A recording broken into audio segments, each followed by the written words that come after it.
We're sitting here on Forsythe's house with our dad again, following the Tandragee 100 2013, and would like to ask them a few questions about the Tandragee over the years and one thing and another.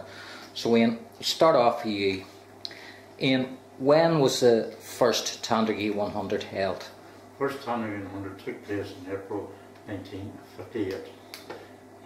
There have been the club itself had formed in 1950, and of course they were very interested in promoting a road race, and when the road closing order became available after the Enniskillen 100 stopped to run, local business people got together, the club members, and we were fortunate enough to take on the road closing order, and thus the Tandragee 100 began in 1950, as I said, through a lot of hard work and effort by local club members.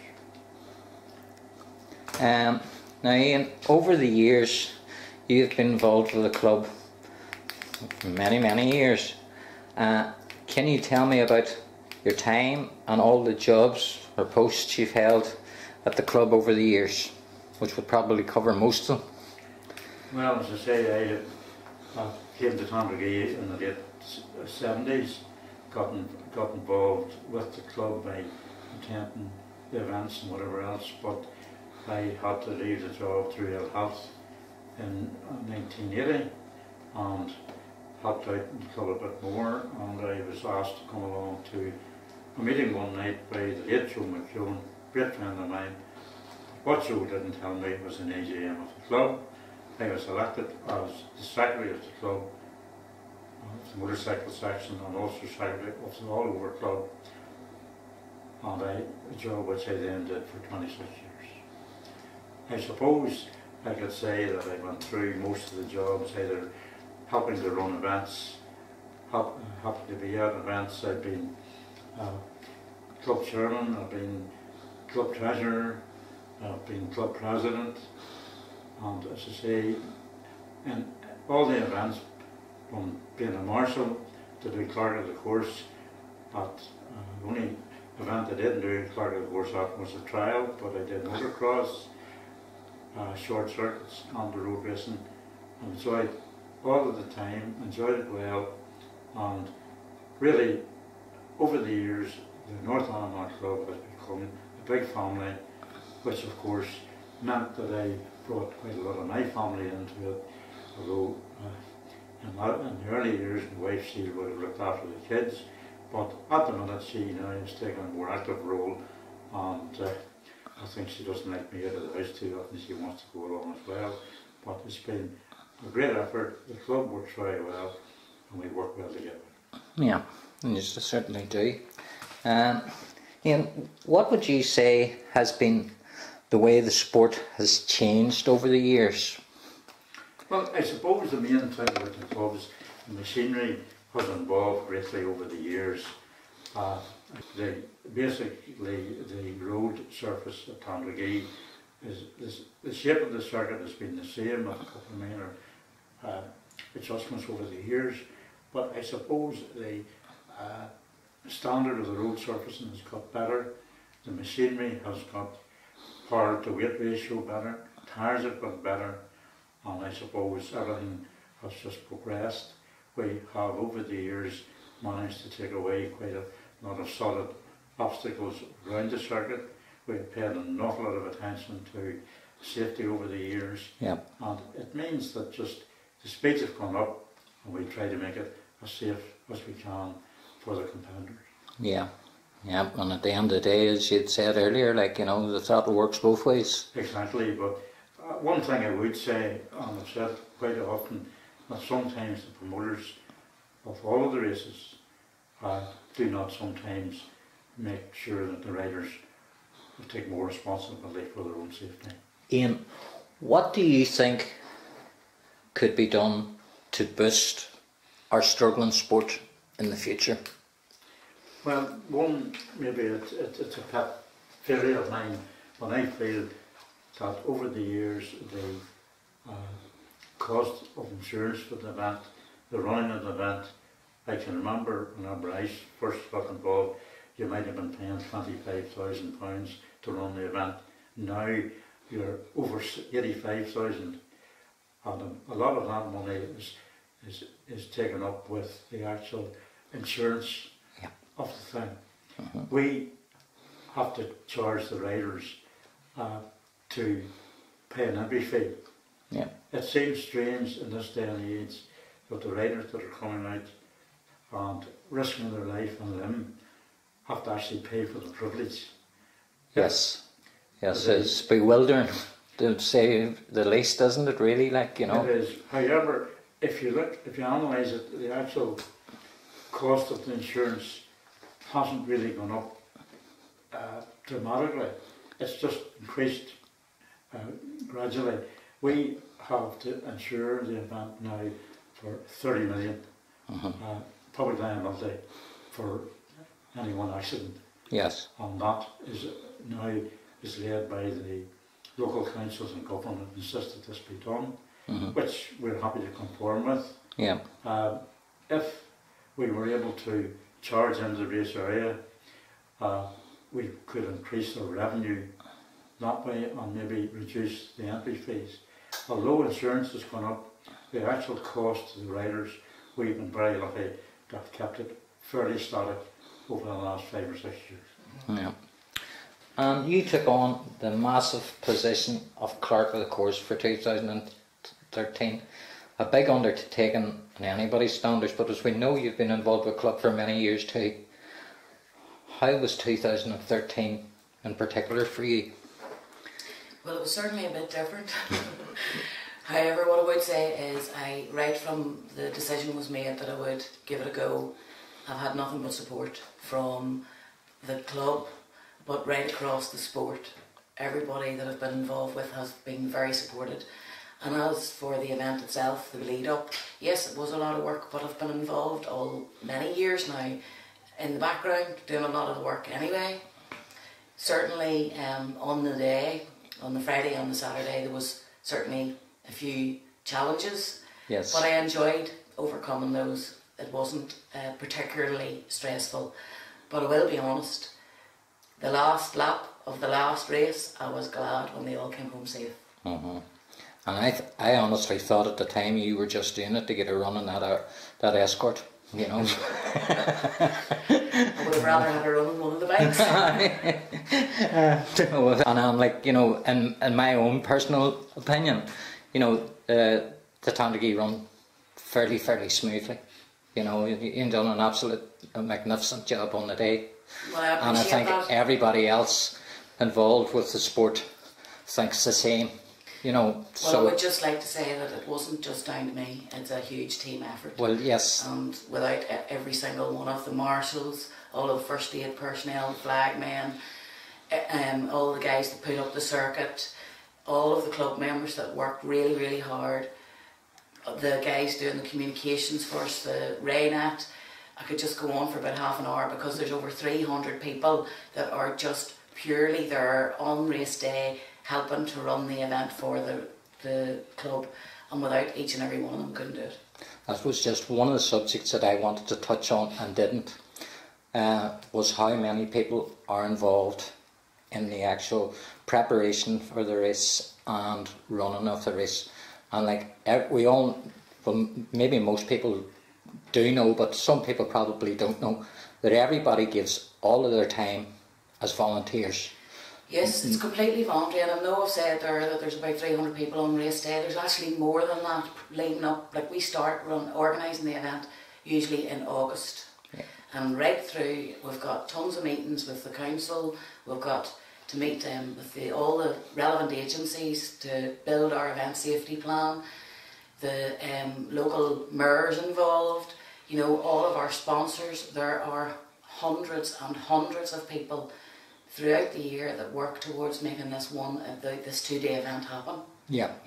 We're also very proud that we've been able to involve some of our local clubs. We have 2 football clubs, a cricket club, we come along with the personnel and help out on the day. And say it's great, but I'm going to get terrific support from everybody in there. The local community does get involved and would like to get them more involved if we can. Where do you see the club can promote itself better? Like, you know, this is more a general question to both of you, more so than any one of you. So, well, I would say personally, the one word that covers it all is communication. And maybe Anne might explain better how we can make that work. Well, certainly I think marketing and promotion of the event is key going forward. I think we have a good, solid event. We have been making improvements year on year, and we will continue to do so. But we need to get better at telling people about it and, what's available for them.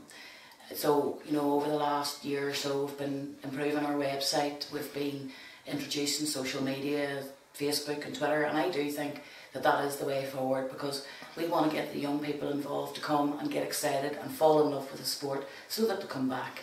yes. So yes, we still need the newspapers, the radio, the TV, any avenue that we can possibly get. Yeah. But I do think that using all of the modern technology available to us is the way to go now. Yeah. Yeah. The one comment I would make is that we've been very fortunate over the years. An awful lot of our sponsors have stayed with us. In fact, Tiro, which is synonymous to Tandragee, Yes. has been a sponsor of the event from its inception. Yeah. Well, our main sponsor, Around the Pound, like they've been with us now 7 years, and you know. Yeah. I'm quite happy to stay on board. Absolutely. Yeah. And, what do you think of the use of onboard cameras? Some people are very anti onboard cameras, other people are saying, yeah, there's a great benefit. The riders can learn an awful lot from. I suppose to answer that question, Tony, you have to look at it from both ways. What you've said yourself is very relevant, but the whole problem is with the health and safety issues of everything. We have to make sure that the equipment on any machine, whether it's a camera or not, has to be fitted properly and in accordance to conditions that are laid down. Yep. However, certainly from seeing onboard camera previously at times, it has been very useful, and I don't see a problem with that continuing. Mm-hmm. I think through time, you know, all of the cameras, the quality of what's available will improve, and therefore it'll be tried and tested, and there'll be less worries about the safety angle of it. Yeah. I do think that certainly it's the way of the world now. Everybody wants to be able to see footage of what's happening, and yes, it can be very valuable for helping improve people's knowledge of a circuit, and even what, you know, where the riding line is and where you heel the bike over, etc. So yeah, I've been getting emails from around the world for riders asking me to send them footage for certain races that they want to consider, particularly from Europe, that they want to come over here and race. So they want to see the race footage. So I think in that respect that yes, it is, and it is good for training. I suppose, Tony, as well, you need to think about, you know, if some of the events aren't being broadcast on television, yes, what other option to the European riders, or even just people from another part of the country, if they can't see it on TV, how are they going to know what the circuit's like unless they come and actually try it? Yeah. And it can be a long way to come for some people. So yes, absolutely, the video footage can be very valuable. Yeah. As long as it's not going out live, which I totally am against myself. Bikes have obviously got a lot faster over the years. Do you think that they're too fast for some of the road circuits? Or to put it another way, are the roads up to the standard of the current day bikes? I think one thing we have to try and look at and hope it'll happen, and we've been very fortunate over the last couple of years.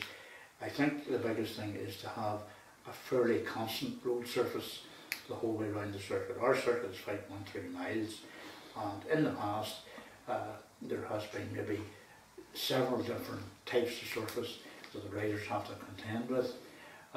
you can get a fancy tyre which is brilliant for a smooth surface.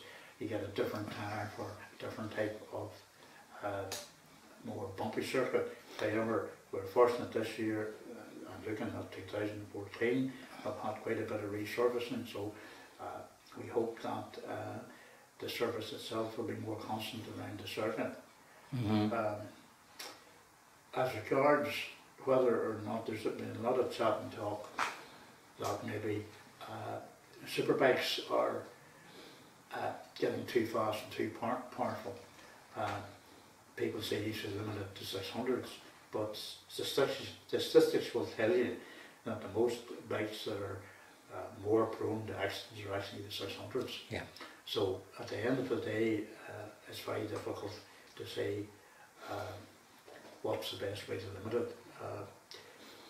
Whether we are fortunate here that we have a great training ground on all the road circuits in Ireland, so most of the riders then can come across different types of surfaces and wherever else, but it's all down to experience, and I feel then we just have to keep a watching brief on the capacities of the machines. Yeah, I think myself too that the demise of the two-strokes, like they have been dying off. Well, they're not dead yet, Tony. No, they're not. We'll be putting them out again this year, Tandragee, you know, so they're not dead yet, and there is still a lot of people who do enjoy it, but it's getting them to come to the events and getting them to actually have enough to fill your grid. To fill your grid, that's right. I know this. You can't have a one or two bikes going out on their own. No, no. The thing about it as well, that in sort of MotoGP level and British level short circuits, they are now trying to introduce smaller capacity four-strokes, and obviously that will be really down to the manufacturers that want to sell them, and they will probably take over from the two-strokes as they become more obsolete. Yeah, I think that's right. Now, we all have our favourite eras, and you would have your favourite era. I have my favourite era. My favourite era would include the likes of Dennis McCullough, Joey and Robert Dunlap, Phil McKellen, Gary Dines, James Courtney, Derek Young, Ian King, Brian Reid. The list goes on really, but how would you compare today's riders and the riders that you sort of idolised? Well, I suppose I would have to go back a little bit further than that. I suppose one of my great heroes over the years was John Surtees, Phil Reid, and watching them at the Ulster Grand Prix, Mike Hillwood, and even I can remember watching Carl Fogarty when he came to the Ulster Grand Prix the first time. He's the wisest rider you would have seen. However, I suppose from a local point of view, probably the guy who I would have most respect for would be Ray McCullough, because he was a totally stylish rider. He was unfortunate that he wasn't a great guy for travelling away, or he could very well have been a world champion. And I suppose the other who's a perfect gentleman and the produce of Norman pretty well was the late Joey Dunlop. Yeah, but I don't think there's anybody in the country or the world could say a bad word about Joey, that's my own opinion. I thought Joey was a gentleman too, and a big loss to sport. He was such a loss to the whole country, not just to the sport, there's no doubt about that. But there's still plenty of entertainment to be had. Oh God, yes. And there's certainly plenty of characters now. You asked us to compare our favourites, and certainly my era would have been the 80s, and absolutely Joey, and just the style, and the neatness. But nowadays you've got plenty of characters. Oh yes. And there's no doubt that you can't go too far from the Dunlops. They're still very entertaining. There's no doubt. Yeah, and I forgot to mention one of my all-time favourites as a person, who was Owen McNally. No matter when you'd seen him, he had a smile on his face and a bit of crack, and how would you say, up to devilment, you know. And he's another one that's sadly gone as well. We have the big names of today and the characters who we all know. There's Jamie, who just has to act a clown, you know, when he's doing maybe grid walks and that, like, you know, he's always up to something amusing. Yeah, he's full of fun. He's full of fun, you know, and this is what road racing is about, is going out and having fun. It's not all, you know, this is serious, put the helmet down, get away, don't want to know. The whole idea of it, you go out there to race because you want to have fun, you want to enjoy yourself, you want to entertain the fans. Absolutely. And the fans want to see you entertain them. To congratulate you on a great job doing Clerk, of course, and your dad for the many years that he has been involved with the club and all that he has done for the club, and to thank him across the whole of the region. Yes, and he's also a member of the MCA as yourself. Yeah, that'll give people an insight into what it takes to run a race meeting in particular. I use Tandragee for the simple reason it's my local race and it's my local club, and I am glad to be a member of it. So basically just to thank you very much for it, and to wish 2014 is going to be another great successful year for the Tandragee 100, and everybody gets home safe and sound. That's the number one priority. And enjoys it. Absolutely. So thank you very much, Ian Forsythe and Anne Forsythe. Thanks, Tony. Thank you, Tony. I'd just like to say, finishing, that I'm very glad to be able to say a few words to the camera, to you. What last year, 2013, I had two things which were milestones in my life. One was just something happened because time factor was at 50th anniversary of my wedding to my wife Onboard.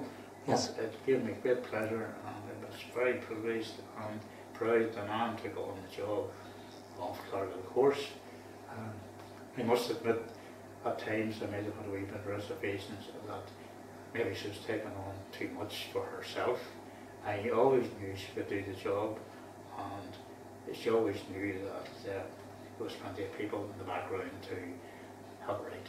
And I'm just sorry that work commitments hasn't allowed her to do a couple more years, but we never know what's in the future. Yeah, she maybe take it on again in the future. Never say never, you know.